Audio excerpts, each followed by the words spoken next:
Hai guys, yuk belajar sejarah bareng aku. Nah guys, kemarin itu kita udah membahas tentang sumber-sumber sejarah masuknya agama Hindu dan Buddha ke Indonesia. Nah, untuk sekarang ini, di video kali ini, aku akan membahas tentang teori-teori masuknya agama Hindu dan Buddha ke Indonesia. Nah, yang pertama ada teori Waisya. Kalian tahu kan, Waisya itu merupakan kaum pedagang. Nah, kaum pedagang ini menyebarkan agama Hindu-Buddha melalui perdagangannya. Karena kan kita tahu India itu menjalin hubungan baik dengan kita melalui perdagangan itu tersebut. Makanya dari pedagang itu mereka juga menyebarkan keyakinan mereka, yaitu agama Hindu kepada masyarakat Indonesia. Yang kedua ada teori Brahmana. Teori ini dikemukakan oleh J.C. Van Leer. Para Brahmana ini datang ke Indonesia ya untuk memenuhi undangan dari penguasa lokal Indonesia. Mungkin seperti raja-raja di Indonesia ini mengundang para Brahmana untuk menghadiri suatu acara, atau mereka ingin sekedar tukar kepercayaan atau pengetahuan gitu ya mungkin. Nah, teori Brahmana ini juga dikuatkan dengan adanya prasasti-prasasti yang ada di Indonesia ini. Karena di prasasti-prasasti yang ada di Indonesia ini banyak sekali menggunakan bahasa Sanskerta yang ditulis dengan huruf Pallawa. Jadi pada saat itu yang mengerti baca tulis bahasa Sanskerta itu hanya kaum Brahmana ya kebanyakan. Jadi kemungkinan besar kaum Brahmana ini pun juga memiliki andil dalam penyebaran agama Hindu dan Buddha di Indonesia. Teori yang selanjutnya adalah teori kesatria. Nah, kesatria ini merupakan para bangsawan, kaum-kaum bangsawan yang ada di India. Jadi, teori kesatria ini menyebutkan bahwa kesatria juga ikut menyebarkan agama Hindu di Indonesia. Nah, para kesatria ini ada yang dimintai tolong oleh penguasa lokal Indonesia untuk membantu dalam perebutan wilayah. Nah, nantinya kalau mereka itu menang, mereka akan mendapatkan imbalan.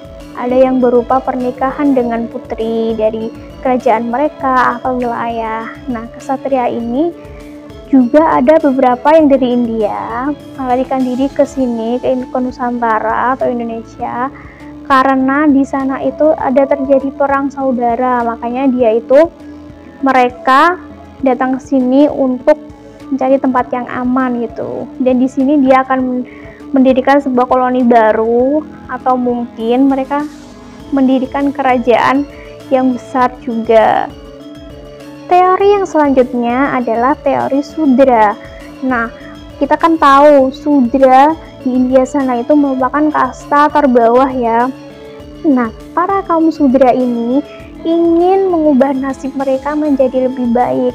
Makanya mereka itu pindah ke Indonesia, mereka ikut pergi ke Indonesia untuk mengubah nasib mereka. Nah, perginya kaum Sudra ini itu dibarengi dengan kaum Waisya itu tadi ya, kaum pedagang. Jadi mereka itu membantu para kaum Waisya berdagang di Indonesia, dan kemudian mereka itu menetap di sini, para kaum Sudra itu. Lalu mereka menikah dengan penduduk sini sebagian. Jadi mereka, para kaum Sudra itu mengadu nasib ke sini. Dan para kaum Sudra itu nanti kebanyakan itu ada beberapa yang menikah dengan warga lokal sini. Kemudian di dalam pernikahan itu mereka juga menyebarkan ajaran-ajaran agama atau keyakinan Hindu mereka. Kemudian teori terakhir adalah teori arus balik. Teori ini dikemukakan oleh F.D. Bos. Nah, teori arus balik ini merupakan kita itu belajar ke India. Jadi adanya pertukaran pelajar gitu ya, mungkin kalau bahasa sekarang. Nah, jadi orang-orang Indonesia ke India untuk belajar bahasa Sanskerta, agama, atau pengetahuan yang lainnya. Nanti setelah mereka itu di sana sudah lulus, sudah bisa, intinya sudah menguasai apa yang mereka pelajari, itu akan kembali ke Nusantara untuk menyebarkan dan memperluas ilmunya dan mengajarkan ke masyarakat Indonesia gitu. Teori arus balik ini diperkuat dengan adanya prasasti Nalanda. Jadi Raja Balaputradewa dari Sriwijaya itu meminta raja yang dari India itu untuk membangun tempat ibadah di India sana karena mereka akan belajar di tempat itu, belajar di Nalanda.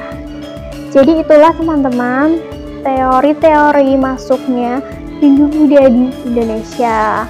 Mungkin kalian tahu teori-teori yang lain atau penjelasan ini kurang, kalian bisa komen. Oke, terima kasih telah menonton. Semoga bermanfaat. Bye.